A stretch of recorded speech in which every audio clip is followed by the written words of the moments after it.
श्री गणेशाय नमः। सर्वभ्य विद्यार्थीभ्यो नमो नमः। सुप्रभात विद्यार्थी मित्रों, આજે આપણે પ્રાચીન ભારતનો ઇતિહાસ જાણવા માટેના ઐતિહાસિક સાધનોનો અભ્યાસ કરવાના છીએ। વિદ્યાર્થી મિત્રો, ભારતનું પ્રાચીન સાહિત્ય ખૂબ જ વિશાળ, સમૃદ્ધ અને પુષ્કળ પ્રમાણમાં મળી આવે છે, પરંતુ તેમાં ઐતિહાસિક ગ્રંથોનું પ્રમાણ અલ્પ સંખ્યામાં જોવા મળે છે એવું પાશ્ચાત્ય વિદ્વાનો મેક્સ મિલર, એલ્ફિન્સ્ટન જેવા ભારતની ટીકા કરે છે। વિદ્યાર્થી મિત્રો, મારું એવું માનવું છે કે એ હકીકત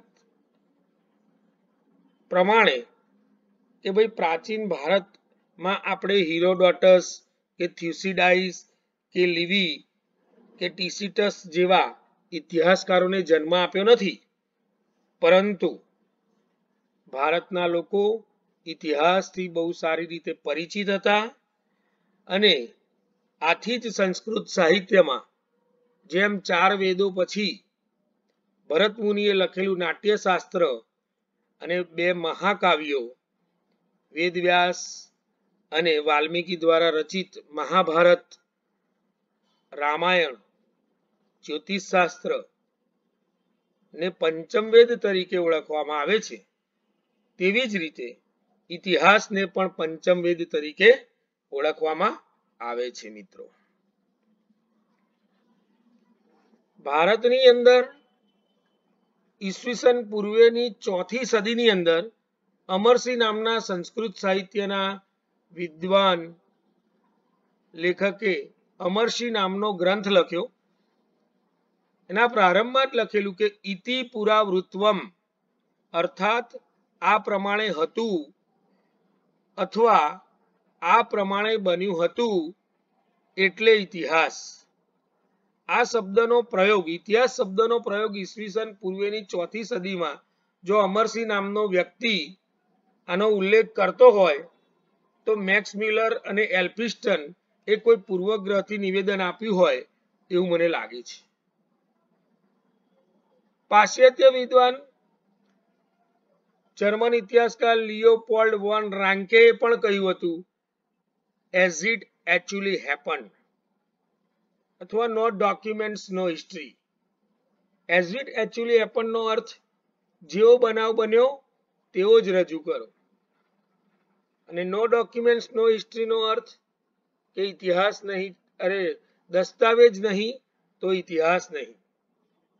ના મૂલમ લિખતે કિંચિત, આવું પણ સંસ્કૃતમાં કહેવાય છે કે આધાર કે પ્રમાણ વગર કશું લખવું જ નહીં। એટલે ભારતીય જે સાહિત્ય લખાયું છે અથવા ભારતનું જે વિપુલ પ્રમાણમાં સાહિત્ય મળે છે એમાં એવું કહેવાય છે કે જે ધાર્મિક બાબતનું ચિંતન અથવા તો પરલૌકિક ચિંતન વધારે છે પણ આ લોકનું ચિંતન ઓછું છે। પરંતુ એ વાત તદ્દન ખોટી છે, કારણ કે 7મી સદીમાં આવેલા યુએન સાંગે પણ લખેલું છે પોતાના પ્રવાસ વિવરણની નોંધમાં કે ભારતના પ્રત્યેક રાજ્યમાં એક સરકારી અધિકારીને રાજ્યના સારા અને ખરાબ બાબતોની નોંધ રાખવા માટે, રાજ્યની સારી અને ખરાબ બાબતની નોંધ રાખવા માટે નીમવામાં આવતો હતો, અને જેના પરિણામ સ્વરૂપ જ મિત્રો આપણને કાશ્મીર, નેપાળ, ગુજરાત, મગધ વગેરે રાજ્યનો ઇતિહાસ, એ વાસ્તવિક ઇતિહાસ આપણને પ્રાપ્ત થાય છે। તો બીજી બાજુ 12મી સદીની અંદર કવિ કલ્હણે રાજતરંગિણી નામનો ગ્રંથ લખ્યો છે। એમાં કાશ્મીરનો સળંગ ઇતિહાસ જોવા મળે છે, જે વાસ્તવિક ઇતિહાસના આધારે આપણને પ્રાપ્ત થાય છે, અને પોતાના ગ્રંથની અંદર પણ એમને લખ્યું છે કે મેં આની અંદર 11 જેવા ઐતિહાસિક ગ્રંથોનો અને પ્રથમ કક્ષાના સાધનોનો એટલે પ્રાઇમરી સોર્સિસ નો ઉપયોગ કર્યો છે, જેમાં સિક્કા એટલે કે સિક્કા શાસ્ત્ર, ઉત્તીર્ણ લેખો, અભિલેખો, તામ્રપત્રો, ધાર્મિક સાહિત્ય ઇત્યાદિ ઇત્યાદિ આ બાબતનો પણ એમને પુરાવા તરીકે ઉપયોગ કરી અને ઇતિહાસ લખ્યો છે. ટૂંકમાં કહીએ તો મિત્રો, પ્રાચીન ભારતનો ઇતિહાસ જાણવા માટેના ઐતિહાસિક સાધનો છે એ મુખ્યત્વે એના 3 વિભાગ પાડવામાં આવે છે, જેમાં સાહિત્યિક સાધનો, પુરાવસ્તુકીય સાધનો, પુરાવસ્તુકીય સાધનોમાં પણ 2 વિભાગ પડે છે, સાહિત્યિક સાધનોમાં પણ 4 વિભાગ પડે છે, જેમાં હિન્દુ સાહિત્ય, જૈન સાહિત્ય, બૌદ્ધ સાહિત્ય, જે આને ધાર્મિક સાહિત્ય પણ કહે છે અને અધાર્મિક સાહિત્ય તરીકે પણ ઓળખવામાં આવે છે, અને બીજું ઐતિહાસિક સાહિત્ય. તો આજે આપણે વિદ્યાર્થી મિત્રો ભાગ 1 ની અંદર લિટરરી સાહિત્યની વાત કરવાના છે, એટલે સાહિત્યિક સાધનોની વાત કરવાના છે, ડોક્યુમેન્ટ્સની વાત કરવાના છે.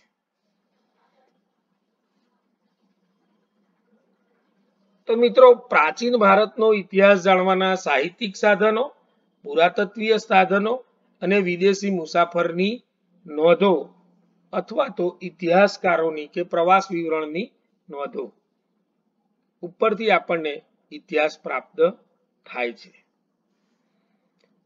તમારે મિત્રો જ્યારે પણ પ્રશ્ન પૂછાય તો આટલા મુદ્દા લખવાના છે. હવે એના પેટા મુદ્દા સાથે આપણે વિગતવાર ચર્ચા કરીશું, જેમાં આપણે આજે પાર્ટ 1 ની અંદર અથવા તો ભાગ 1 ની અંદર પ્રાચીન ભારતનો ઇતિહાસ જાણવાના સાહિત્યિક સાધનોની અભ્યાસ કરવાના છે.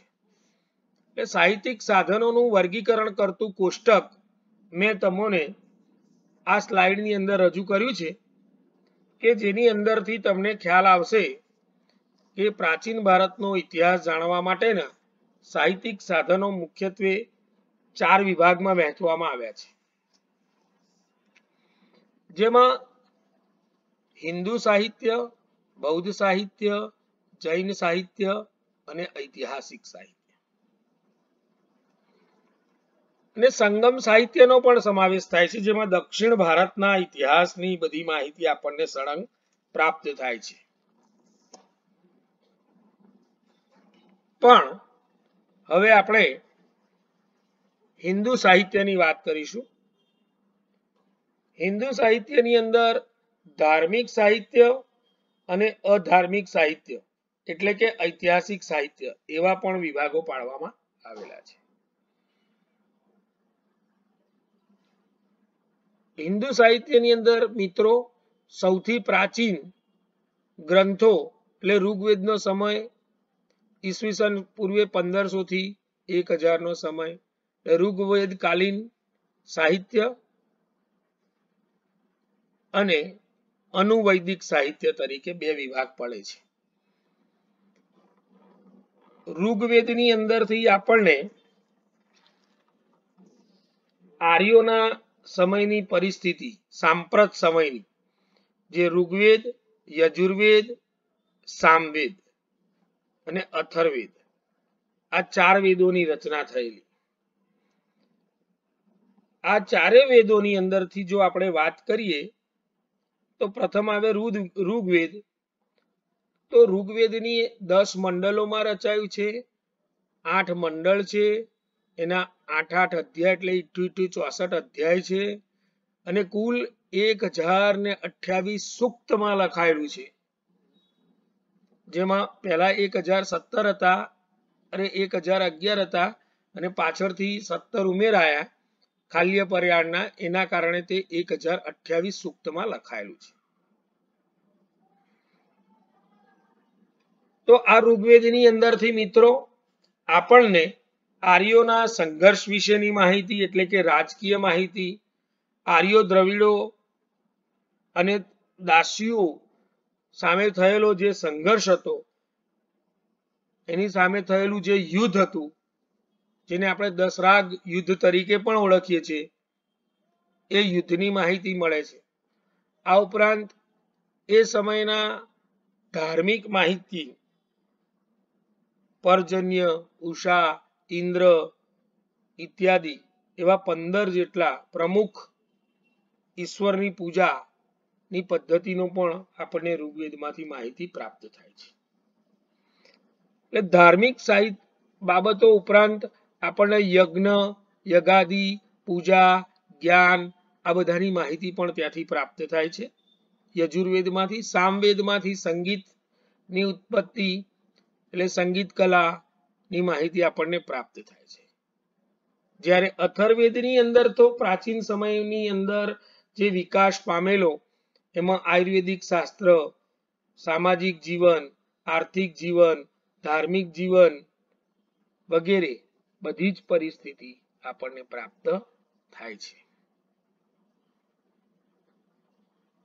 તો મિત્રો, ધાર્મિક દ્રષ્ટિએ એ પ્રાચીન ભારતના ઇતિહાસમાં એ વૈદિક સાહિત્ય ખૂબ અગત્યનું સ્થાન ધરાવે છે. જ્યાં વેદો પૂર્ણ થાય છે અને ત્યાં ઉપનિષદોની શરૂઆત થાય છે. તો ઉપનિષદોને બીજા અર્થમાં અથવા એનું બીજું નામ છે વેદાંત, વેદોનો અંત અને ઉપનિષદોની શરૂઆત. ઉપનિષદો મિત્રો એ વેદોનો સાર છે. એટલે વૈદિક કાલીન જે બધી પરિસ્થિતિ હતી એ અને એની અંદર મનુષ્ય કઈ રીતે જીવતા હતા, જીવન જીવવાની કળા, લિવિંગ ઓફ આર્ટ ની માહિતી. ઉપનિષદનો અર્થ કરીએ તો ઉપ વત્તા ની વત્તા સદ, અર્થાત ઉપનિષદ. ઉપ એટલે પાસે, ની એટલે ગતિ કરવું, અને સદ એટલે સદપુરુષ પાસે જવું, અને એમની પાસે બેસીને પ્રાપ્ત કરવામાં આવતું જ્ઞાન એટલે ઉપનિષદ. અર્થાત ગુરુની પાસે બેસીને પ્રાપ્ત કરવામાં આવતું જ્ઞાન એટલે ઉપનિષદ. આ ઉપનિષદો 108 છે, પરંતુ પ્રમુખ ઉપનિષદોમાં કેન, કઠ, તૈત્તરીય, અતૈત્તરીય, છાંદોગ્ય આ બધા જે ઉપનિષદો છે જેને પ્રમુખ ઉપનિષદો તરીકે ગણવામાં આવ્યા છે. એટલે કે 10 મુખ્ય ઉપનિષદો છે, કારણ કે જગતગુરુ શંકરાચાર્યએ એના ઉપર ભાષ્ય લખ્યા છે, માટે એને પ્રમુખ ઉપનિષદ તરીકે વર્ણવેલા છે. ઉપનિષદની અંદરથી આપણને જીવન જીવવાની કળા, લિવિંગ ઓફ આર્ટ એટલે આખું રહસ્યમય અને ધાર્મિક બાબતોની માહિતી પણ પ્રાપ્ત થાય છે. ટૂંકમાં આપણને વેદો અને ઉપનિષદોની અંદરથી તેમની આર્યોની સામાજિક જીવનની વાત કરીએ તો સામાજિક ક્ષેત્રે એમનું સામાજિક જીવનમાં તેમનો ખોરાક, વસ્ત્રો, આભૂષણો, અલંકારો, એમની રહેણી કરણી, મનોરંજનના સાધનો, વર્ણાશ્રમ વ્યવસ્થા એટલે કે વર્ણાશ્રમ વ્યવસ્થા એટલે જ્ઞાતિ પ્રથા, બ્રાહ્મણ, ક્ષત્રિય, વૈશ્ય, શૂદ્ર. આ ઉપરાંત આપણને જે 4 આશ્રમ વ્યવસ્થા છે એ આશ્રમ વ્યવસ્થાની માહિતી પણ આપણને આ બધા વેદોમાંથી પ્રાપ્ત થાય છે. જે પુરાણ ગ્રંથો છે, હવે મિત્રો આવશે પુરાણો. પુરાણો 200 છે, એમાં મુખ્ય પુરાણ 18 જ છે. એમાં 6 શિવના છે, 6 શિવ પુરાણ, 6 વિષ્ણુ પુરાણ અને 6 બ્રહ્માજીના પુરાણ, એમ કરીને કુલ 18 પુરાણો છે.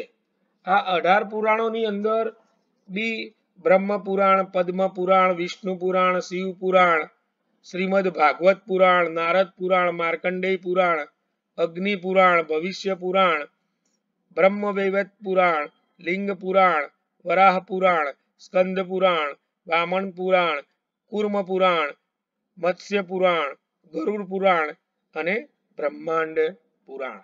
આ પ્રમુખ કુલ 18 પુરાણો છે, જેમાં કુલ 4 લાખથી વધુ એટલે 4 લાખ શ્લોક છે. આ પુરાણોની અંદરથી આપણને ખાસ કરીને વિષ્ણુ પુરાણની અંદરથી મૌર્ય વંશની માહિતી પ્રાપ્ત થાય છે.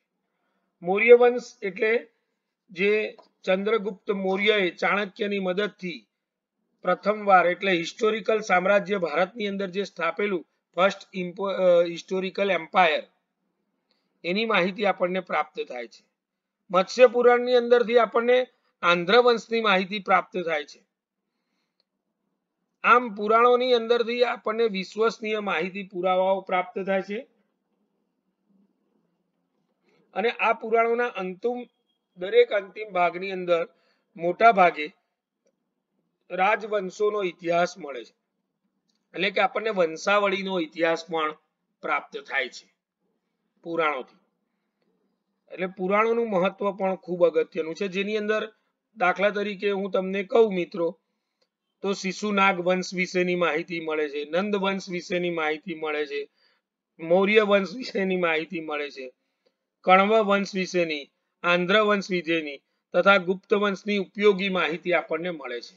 એટલે એ લોકોના સમયની રહેણી કરણી એટલે સામાજિક જીવન, આર્થિક જીવન, ધાર્મિક જીવન બધી બાબતો આપણને પ્રાપ્ત થાય છે.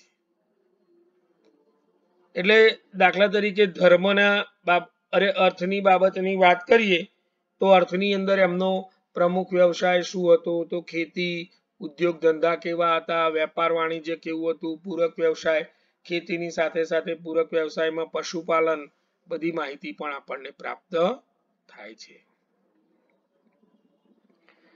તો પછી મિત્રો એની સાથે સાથે આપણને બ્રાહ્મણ સાહિત્ય ની વાત કરીએ તો બ્રાહ્મણ સાહિત્યની અંદર આપણને મુખ્યત્વે છે ને મિત્રો એ બ્રાહ્મણ સાહિત્યની અંદર બિંબિસાર ની માહિતી, એટલે બિંબિસાર એટલે કોણ? સમ્રાટ અશોક ના પિતા, મૌર્ય ચંદ્રગુપ્ત મૌર્યનો દીકરો બિંબિસાર ની ઐતિહાસિક માહિતી આપણને એના અંદરથી મળે છે. આ ઉપરાંત એની અંદર જે ઐતિહાસિક ઘટનાઓનો પ્રકાશ પાડ્યો છે એ બ્રાહ્મણ સાહિત્યમાં ખાસ કરીને 4 ગ્રંથો હતા.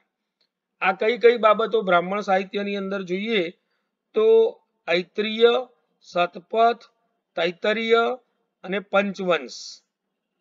આ દ્વારા આપણને પ્રાચીન ભારતના રાજવીઓ વિશેની મહત્વપૂર્ણ બાબતોની જાણકારી માટે આ સૌથી અગત્યના છે. બ્રાહ્મણ ગ્રંથોની વાત કરીએ તો આ બ્રાહ્મણ ગ્રંથો અને એને આર્યણકો તરીકે પણ ઓળખાય છે, એટલે એ વનમાં લખાયેલા આર્યણકો. આ ઉપરાંત બીજી વાત કરીએ તો શતપથ બ્રાહ્મણ છે એની અંદર ભારતની જે ઉત્તર અને પશ્ચિમ સરહદે આવેલા જે દેશો હતા એની ગંધાર દેશની, કૈકઈ દેશની, કુરુ દેશ, કૌશલ દેશ, વિદેહ વગેરે પ્રાચીન રાજાઓની માહિતી પણ આપણને પ્રાપ્ત થાય છે. આની અંદર આ બ્રાહ્મણ સાહિત્યની અંદર સ્મૃતિ ગ્રંથોનો પણ સમાવેશ થાય છે. આમ આર્યોની આ જે સ્મૃતિ ગ્રંથો જે મેં ચાર્ટમાં દર્શાવ્યા છે મિત્રો, એમાં યાજ્ઞવલ્ક્ય સ્મૃતિ અને મનુસ્મૃતિ આ બે છે ને એ સૂત્ર સાહિત્યમાં આવે છે.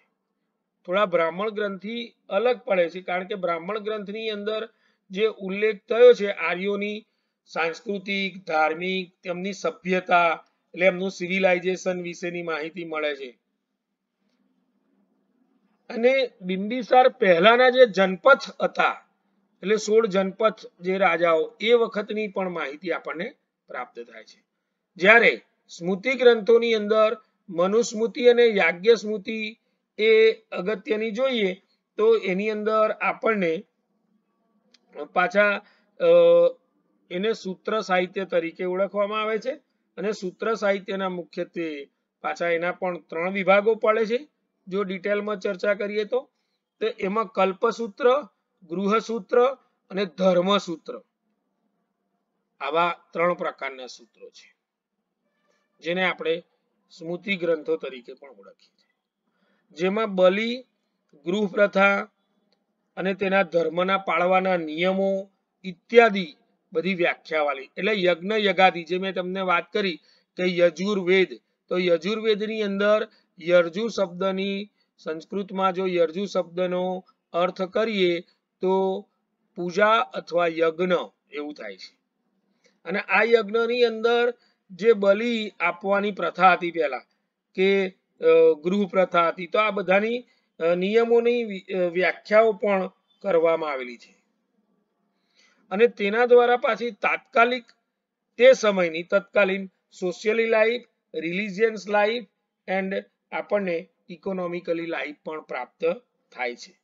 એ સમયના લોકોનું જીવન વિશેની માહિતી મળે છે. એટલે કે સામાજિક, ધાર્મિક અને આર્થિક જીવનની માહિતી ઉપલબ્ધ થાય છે.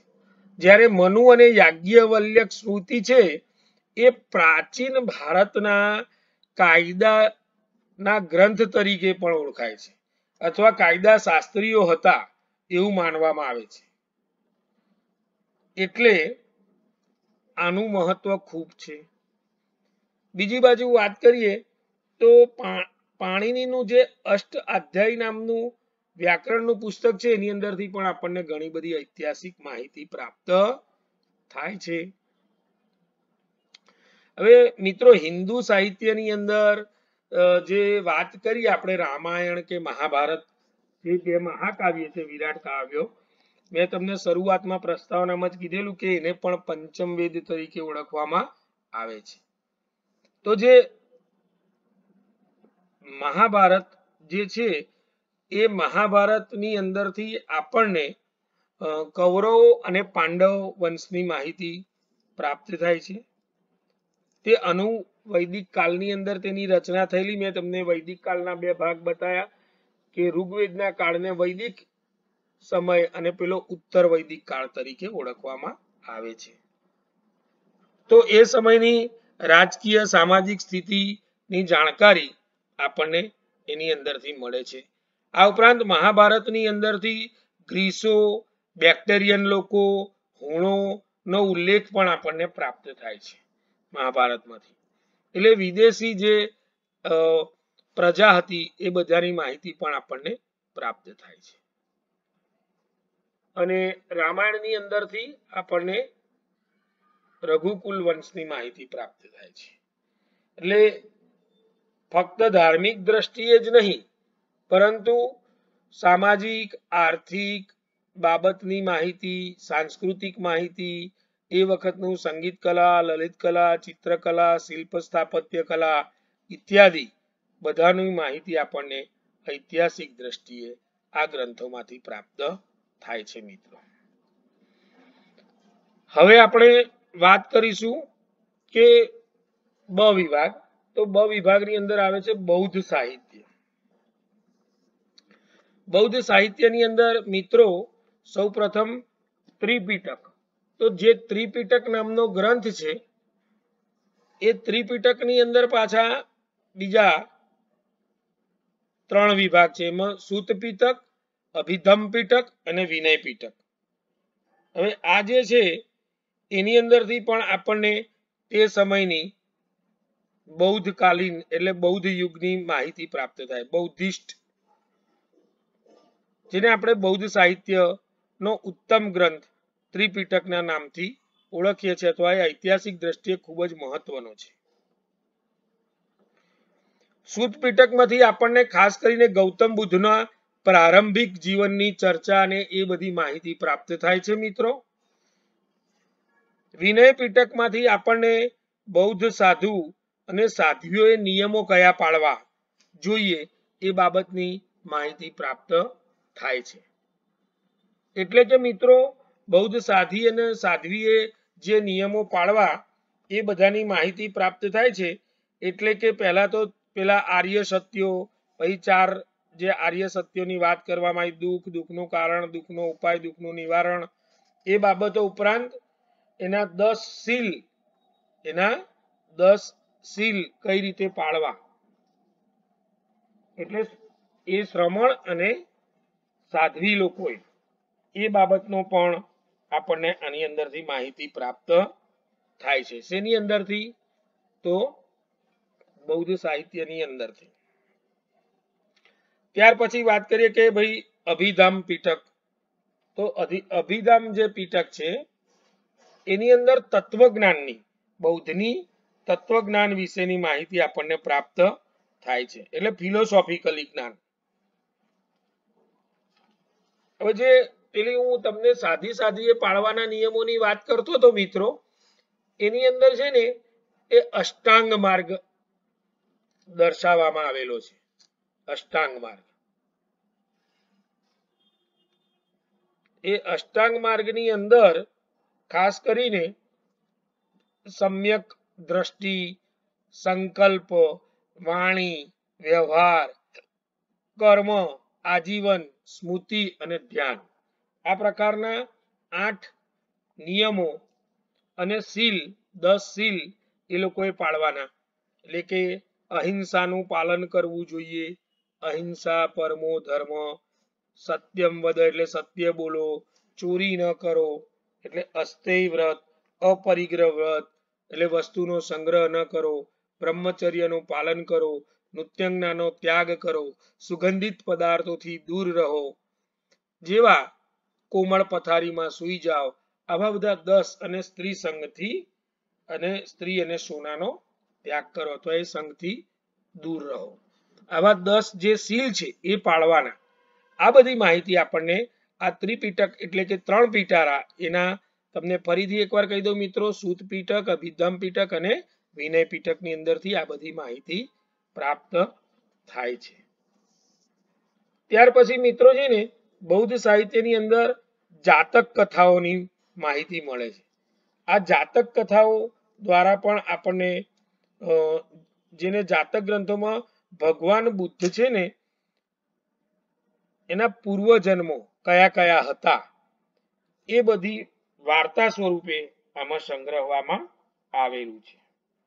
એટલે એનું પણ ઐતિહાસિક દ્રષ્ટિએ મહત્વ, એમાં એવું કહેવાય છે કે બુદ્ધ ભગવાનનો જન્મ થયો એના પહેલાના 299 જેટલા એમના પૂર્વજન્મની વાતોની કથા એની અંદર રજૂ થવામાં આવેલી છે. આ ઉપરાંત વાત કરીએ તો આપણે તો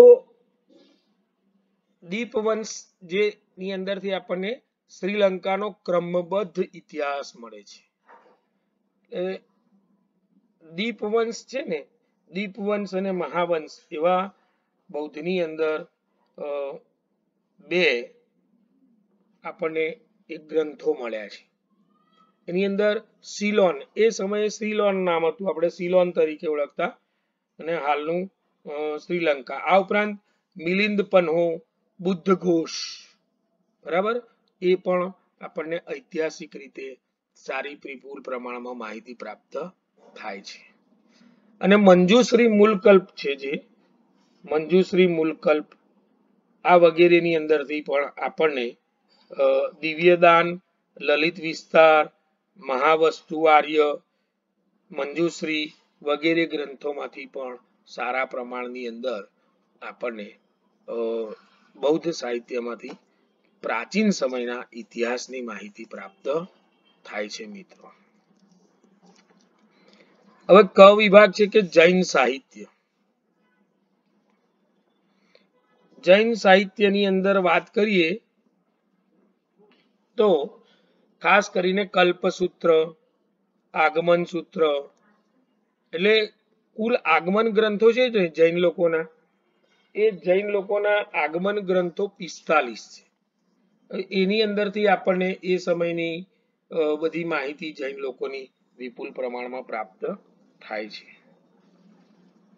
આ જૈન ગ્રંથોની અંદર પરિશિષ્ટ પર્વ જે આચાર્ય હેમચંદ્રાચાર્યએ લખ્યું છે એ ઐતિહાસિક દ્રષ્ટિએ ખૂબ જ અગત્યનું છે. આચાર્ય હેમચંદ્રાચાર્યનું એ જૈન સાહિત્ય મુખ્યત્વે છે ને પ્રાકૃત અને સંસ્કૃત ભાષાઓમાં આ બધું લખાયું છે, જેની આપણે ચર્ચા કરીએ છીએ ને મિત્રો. એ ઘણીવાર પરીક્ષામાં પૂછાય છે કે જૈન સાહિત્ય શેમાં લખાયું છે, તો પ્રાકૃત અને એની અંદર આ પરિશિષ્ટ જે પર્વ છે એ અગત્યનો ગ્રંથ ગણવામાં આવે છે, કારણ કે પ્રાચીન ભારતના ઇતિહાસના સંદર્ભમાં એની અંદર જે કથાઓ અને અહેવાલો એ જૈન સાહિત્યમાં આપેલું છે, આ બધાનું સંકલન આચાર્ય હેમચંદ્રાચાર્યએ તેમના આ ગ્રંથમાં કરેલું હતું. જેની અંદર મહાવીર સ્વામીના તે સમયના જીવન બાબતથી માંડી અને એના રાજવીઓ અને જૈન સમ્રાટ એટલે કે જે લોકો જૈન ધર્મ પાળતા હતા એ સમ્રાટ સંબંધી ઉપયોગી માહિતી આપણને પ્રાપ્ત થાય છે. એટલે પણ મિત્રો આ ઐતિહાસિક દ્રષ્ટિ અગત્યનું આ યાદ રાખજો, ઘણીવાર પરીક્ષાની અંદર પણ આપણને પૂછાય છે. આ જૈન સાધનોમાંથી આપણને ચંદ્રગુપ્ત મૌર્ય જે જૈન ધર્મનો અનુયાયી હતો અને સમ્રાટ અશોકનો પુત્ર જે સંપ્રતિ એટલે સમ્રાટ અશોકનો છોકરો હતો એક સંપ્રતિ એ ચુસ્ત જૈન ધર્મી હોવા અંગેનો કોઈ શંકા નથી. એનો ઉલ્લેખ આપણને આ આચાર્ય હેમચંદ્રના પરિશિષ્ટ પર્વની અંદરથી પ્રાપ્ત થાય છે મિત્રો લખેલા.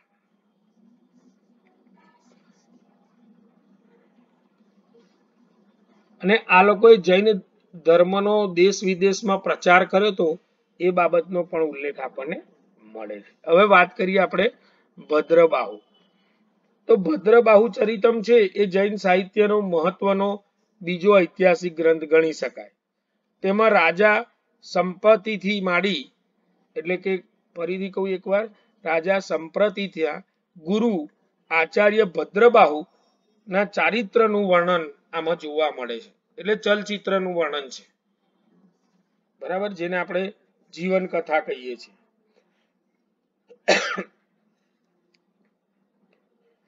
આ સમય દરમિયાન એટલે કે તે સાંપ્રત સમયની અંદર જે સંપ્રતિ બીજો રાજા તેની સાથેનો સંબંધનો ઉલ્લેખ પણ આપણને આ ભદ્રબાહુમાંથી પ્રાપ્ત થાય છે. આ ઉપરાંત ત્રિલોક પ્રજ્ઞ, કથાકોશ ની માહિતી, લોક વિભાગ, પુણ્યાશ્રય કથાકોશ, પછી આરાધના કથાકોશ, સ્થવિરાવલી, આવશ્યક સૂત્રમ, ભગવતી સૂત્રમ, કાલિકા પુરાણ ઇત્યાદિ જેવા ગ્રંથોની અંદરથી આપણને તે સમયની એટલે કે ઈસવીસન પૂર્વેની, આ બધો સમય ક્યાં થઈ ગયો, ઈસવીસન પૂર્વે 6ઠી સદીની ઉત્તર ભારતમાં આવેલા જનપદોનો ઉલ્લેખ આપણને પ્રાપ્ત થાય છે. એટલે એ વખતે તમને ખ્યાલ છે મિત્રો, પ્રાચીન ભારત 16 જનપદોમાં વિભાજિત હતું, બરાબર, ઉત્તર, પૂર્વ, પશ્ચિમ અને દક્ષિણ એમ કરીને. એમાંથી ઉત્તરની માહિતી એટલે ઉત્તર ભારતના જનપદોની માહિતી આપણને આ કલ્પસૂત્ર અને ભગવતી સૂત્રમાંથી પણ પ્રાપ્ત થાય છે. આ ઉપરાંત આવશ્યક સૂત્ર છે એની અંદરથી અજાત શત્રુના ધાર્મિક બાબતની માહિતી પ્રાપ્ત થાય છે. આવશ્યક સૂત્ર છે એની અંદરથી કોની માહિતી મળે છે, ફરીથી એકવાર કહું તો અજાત શત્રુ, યાદ રાખજો ખાસ, એની માહિતી પ્રાપ્ત થાય છે. ટૂંકમાં કહીએ તો જૈન ધર્મ ગ્રંથો એ આપણને ઈસવીસન પૂર્વેની 6ઠી સદીના ભારતીય ઇતિહાસ પર ખૂબ સારો પ્રકાશ પાડે છે મિત્રો. હવે આપણે વાત કરીએ ઐતિહાસિક સાહિત્ય. ઐતિહાસિક સાહિત્યની અંદરથી બેટા કૌટિલ્યનું અર્થશાસ્ત્ર. તો કૌટિલ્યનું અર્થશાસ્ત્ર છે ને એની અંદર આપણને મૌર્ય યુગનું, જો કોઈ ઐતિહાસિક રીતે જેમ હિરોડોટસ ને ઇતિહાસકાર ગણવામાં આવે છે ને અને સારું ઇતિહાસનો ગ્રંથ લખ્યો છે ને, એવું પ્રાચીન સમયની અંદર કૌટિલ્ય ઉર્ફે વિષ્ણુગુપ્ત કે ચાણક્યના નામથી પણ આપણે ઓળખીએ છીએ, એને લખેલું અર્થશાસ્ત્ર નામનો ગ્રંથ પણ ખૂબ જ ઐતિહાસિક દ્રષ્ટિએ મહત્વનો છે.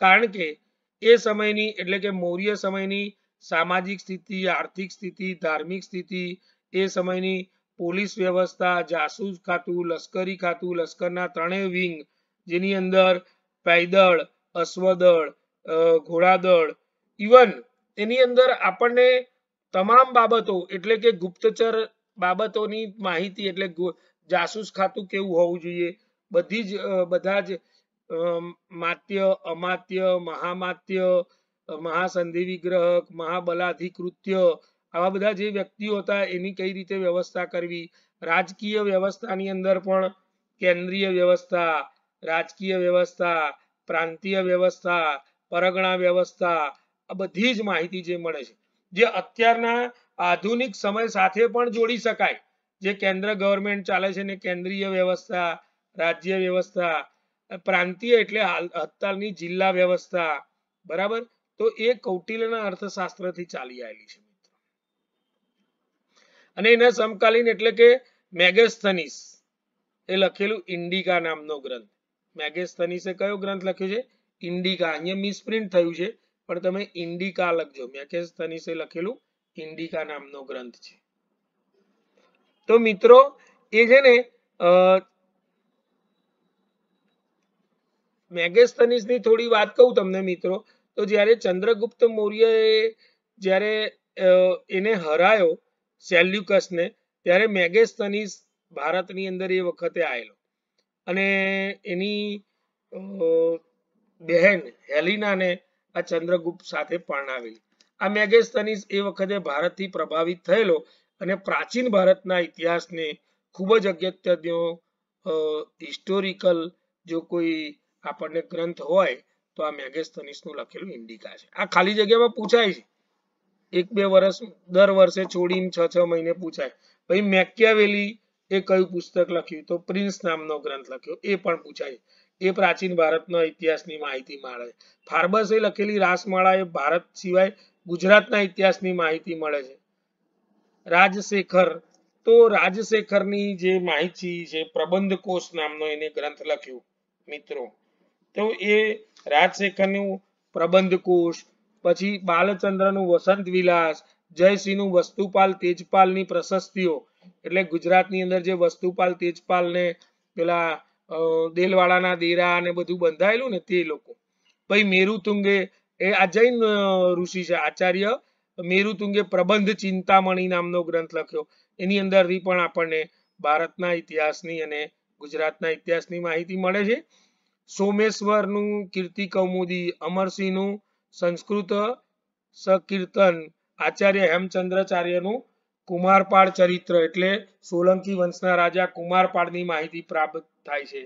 બલ્લાલનું ભોજ પ્રબંધ, પછી ચંદબાઈનું પૃથ્વીરાજ રાસો, એટલે એ પણ બહુ ઉત્તમ ગ્રંથ છે ઐતિહાસિક દ્રષ્ટિએ. કવિ કલ્હણ રચિત રાજતરંગીની, આ તો મેં તમને પ્રસ્તાવનામાં જ વાત કરેલી મિત્રો કે આપણને કાશ્મીરનો સળંગ અને બહુ સુવ્યવસ્થિત ઇતિહાસ મળેલો ને એને 11 જેટલા ગ્રંથોની વાત કરેલી. આ હર્ષવર્ધન છે ને એ પ્રાચીન ભારતનો છેલ્લો સમ્રાટ હતો મિત્રો. એને રત્નાવલી અને પ્રિયદર્શિકા નામના 2 પુસ્તકો લખેલા, એક સારો લેખક પણ હતો. પછી મહાકવિ કાલિદાસ છે. તો મહાકવિ કાલિદાસ છે ને એને અભિજ્ઞાન શાંકુતલ, મહાકવિ કાલિદાસનું માલવિકાગ્નિ મિત્ર, પછી રઘુવંશ, કુમાર સંભવ, ઋતુ સંહાર, એવા એને કુલ 7 લખ્યા છે. આની અંદર મેં તમને 2નો જ ઉલ્લેખ કર્યો છે કાલિદાસનો. તો કાલિદાસની જે કૃતિઓ છે ને એ પણ આપણને ઐતિહાસિક બાબતો મળે છે, પ્રાપ્ત થાય છે. તો આ પણ ખાલી જગ્યાની અંદર પૂછાય કે ભાઈ એના 3 નાટકો છે, 2 મહાકાવ્યો છે, રઘુવંશ અને કુમાર સંભવ, અને મેઘદૂત અને ઋતુ સંહાર. તો એ છે ને એ મેઘદૂતની અંદરથી પણ આપણને એ ઉત્તર ભારતની બધી માહિતી આપણને પ્રાપ્ત થાય છે. એટલે કે ઉજ્જૈન નગરીની ને હિમાલય ને એટલે એ બધા પ્રદેશોની માહિતી, એ સમયના રાજાઓની અને એ બધી માહિતી આપણને પ્રાપ્ત થાય છે. બાણભટ્ટ સૌથી અગત્યનું મિત્રો કે બાણભટ્ટ છે એને હર્ષચરિતમ અને કાદંબરી લખેલું છે. કાદંબરી તો પ્રણય કથા છે કે ભાઈ તમે પિક્ચરમાં 2 જન્મ જોયા હશે, આમાં તો 3 જન્મની કથા છે. એટલે નાયક નાયિકા અને એટલે જે પ્રમુખ નાયક, આપણે એની વાત અત્યારે છોડી દઈએ, ઐતિહાસિક બાબતની અંદર પાછા પ્રણય કથામાં ઘૂસી જઈશું. પણ મિત્રો હર્ષચરિતમ સૌથી અગત્યનું છે. હર્ષચરિતમ છે ને એ ઉચ્છ્વાસમાં લખાયું છે, જે 6 ઉચ્છ્વાસની અંદર લખાયેલું છે. એમાં પ્રથમ 2.5 ઉચ્છ્વાસ છે ને એ બાણભટ્ટના જીવન વિશેની માહિતી આપણને પ્રાપ્ત થાય છે. એટલે આ કવિ બાણભટ્ટ છે ને એ વાત્સલ્ય પરાણ, અથવા તો એવું કહેવામાં આવે છે બીજી રીતે કે ભાઈ એ સરસ્વતીના વંશજમાંથી આવેલા છે, એટલે એમના બ્રહ્માજીના વંશજમાંથી. તો આ બાણભટ્ટ આનું મૃત્યુ થયું ત્યાર પછી એનો ઉત્તરાર્ધનો જે ભાગ છે ને એ પુલિંદ ભટ્ટ કે ભૂષણ ભટ્ટે લખેલો છે. આવું જ ક્યારેક એ પરીક્ષાની અંદર તમને પૂછાય, પણ આ બહુ ડીપની અંદર જીપીએસસી યુપીએસસી માં પૂછાય કે એનો ઉત્તરાર્ધનો ભાગ કોણે લખેલો, તો બાણભટ્ટનો છોકરો હતો પુલિંદ ભટ્ટ, બે નામ છે એના, ઉર્ફે ભૂષણ ભટ્ટ. તો આને એનો ઉત્તરાર્ધનો ભાગ લખેલો. એટલે સમ્રાટ હર્ષવર્ધન, પ્રાચીન ભારતનો છેલ્લો રાજા સમ્રાટ હર્ષવર્ધનની એ સમયની સાંપ્રત સમયની સામાજિક, આર્થિક, ધાર્મિક બધી બાબતો આપણને લખાય છે. કવિ ભાસના તો કુલ છે ને મિત્રો, આ કવિ ભાસ છે ને એની તો બધી બહુ જ કૃતિઓ છે.